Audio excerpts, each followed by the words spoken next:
I'm excited about this one. Lacto Fermented Salsa. This is a recipe that you definitely want to try to go with some breakfast tacos.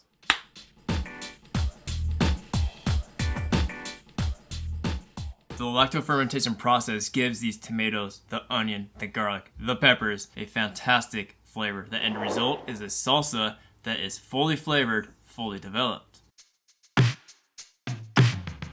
Since these tomatoes are smaller, I'm going to go ahead and cut them in half. If you didn't want to do all of these syrup tomatoes, I mean, you could substitute 8 Roma tomatoes also. Not that big of a deal. I just prefer the sweetness of these little tomatoes. Once you get all those tomatoes cut in half, go ahead and set them in a bowl and set them aside.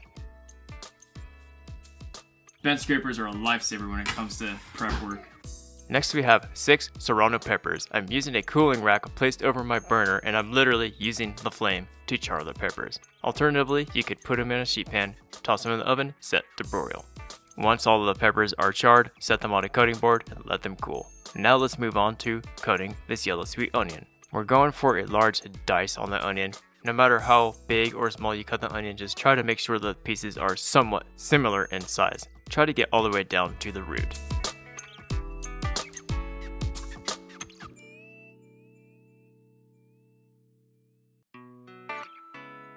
Six cloves of garlic that we're going to give a light smash on the cutting board and remove that outer paper layer. The garlic cloves are to be kept whole. By now, the pepper should be cooled enough to handle. Hold from the stem end and cut them into medallions about ½ of an inch thick. I do recommend looking inside of the pepper as you're slicing them. Make sure there is nothing rotten and the seeds are nice and bright white. Seed removal is optional. Now we need to weigh out all these ingredients to get the amount of fine sea salt that we need for the fermentation process. Place the mixing bowl on the scale, zero it out, add the garlic, the peppers, the onions, and the tomatoes. The scale is set to read grams and now we need to calculate that total value by 2.5%. Bust out your handy calculator. Now let's do some math. So 785, multiply that by 0.025 and you get 19.625, and that is the amount of fine sea salt that we need in grams. If your scale does not read in decimal points, go ahead and round to the nearest whole number. Place a small dish onto the scale, zero it out, and add the calculated amount of salt. I like weighing out the salt separately, that way if you add a little bit too much to the dish, you can take pinches of it out.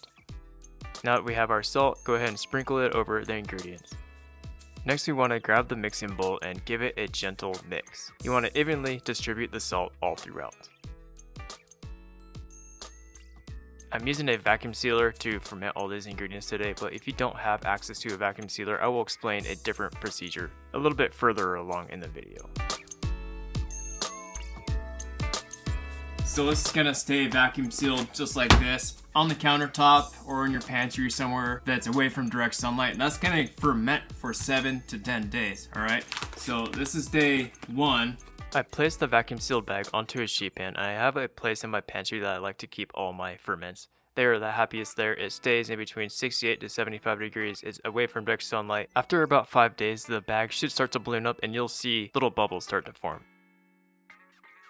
And then after that time frame, that's kind of balloon up just like this. The ideal temperature range for anything fermenting is about 68 to 75 degrees. The hotter that the ambient temperature is, the quicker that it's gonna ferment. So you might have to release some of the gas out of the bag and then reseal it. You know what I mean? It doesn't really matter how you go about fermenting this. If you want to chop up all these ingredients in a food processor and then do that 2.5% calculation, find out that weight, mix it up, put it into a jar, and then compress all these ingredients, making sure they're underneath a liquid, and then let it ferment for 7 to 10 days that way. It's really more of a personal preference. If you have a vacuum sealer, I definitely prefer this method, but if you don't have a vacuum sealer, same result, different procedure. You know what I mean? Once we're ready, go ahead and place the ingredients into a food processor and give it a pulse a few times. By now, this should start smelling pretty damn good. It's actually looking a little too liquidy for my taste, so here's how to fix it. Ended up being a little too much liquid, so strain out a little bit through a fine mesh strainer and then add the rest. I'm telling you, this is one of the best salsas I've ever had. Now that we got this banging salsa made up, let's go make some tacos, shall we? My breakfast tacos have scrambled eggs in them, so I'm going to start with 3 whole eggs, cracking them into a small mixing bowl. 1 teaspoon heavy cream is going to go in, as well as some freshly cracked black pepper. I'm using chorizo that is salty enough in its own, so I'm not going to add any salt at this point. Speaking of chorizo, the rest of the ingredients is 6 ounces of chorizo, a nice handful of mozzarella, a handful of black beans, I'm probably using about a half of a cup, 1 avocado, and some corn tortillas. Warm up a cast iron skillet over medium-high heat, tablespoon of oil, and drop in the chorizo. I'm going to really want to get a good color on this chorizo and make sure that it's cooked to at least 165 degrees with a nice brown caramelization on the outside. Once the chorizo is fully cooked, remove it from the pan, leave it in the oil, add the mixed up eggs, and now you just want to scramble the eggs. Realistically, you could add the eggs to the chorizo as the chorizo is cooking off. I just kind of prefer to do things separately, but however you want to do it is, up to you. I'm really trying not to get a heavy color on the eggs, so make sure to stir them often, and I turn the heat down on the pan to about medium at this point in time. Once the eggs are almost cooked, kill the heat, add the mozzarella, add the beans, gently fold the eggs and the cheese until the cheese is fully melted.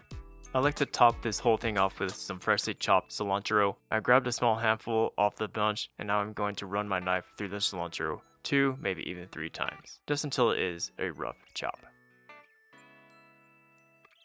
Grab the skillet with the eggs, add the chorizo, mix the two. Over a lightly fried corn tortilla, add the chorizo with the eggs, a couple of slices of avocado, a nice pinch of mozzarella. Our homemade Lacto Fermented Salsa goes right on top of that, lime zest and a little bit of juice. Top it off with that freshly chopped cilantro. Such a beautiful sight. This entire dish is amazing, but that Lacto Fermented Salsa really makes this breakfast taco sing. You're gonna love this recipe, and you definitely want to give this a try.